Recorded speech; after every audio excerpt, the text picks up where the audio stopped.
আশা চৌধুরী রবীন্দ্রনাথ ঠাকুরের একটি কবিতা আবৃত্তি করছি। হারিয়ে যাওয়া। ছোট্ট আমার মেয়ে সঙ্গিনীদের ডাক শুনতে পেয়ে সিঁড়ি দিয়ে নিচের তলায় যাচ্ছিল সে নেমে।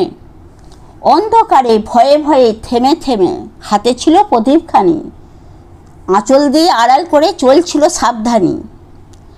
আমি ছিলাম ছাতে তারাই ভরা চৈত্র মাসে রাতে। হঠাৎ মেয়ের কান্না শুনে উঠে দেখতে গেলাম ছুটে। সিঁড়ির মধ্যে যেতে যেতে প্রদীপটা তার নেভে গেছে বাতাসেতে। সুধাই তারে কি হয়েছে বামি, সে কেঁদে কয় নিচে থেকে হারিয়ে গেছি আমি। তারাই ভরা চৈত্র মাসের রাতে ফিরে গেছি ছাতে। মনে হলো আকাশ পানে চেয়ে আমার বামির মতোই যেন অমনি কে এক মেয়ে। নীলম্বরের আঁচলখানি ঘিরে দীপশিখাটি বাঁচিয়ে একা চলেছে ধীরে ধীরে। নিপ্ত যদি আলো যদি হঠাৎ যেত থামি, আকাশ ভরে উঠত কেঁদে হারিয়ে গেছি আমি।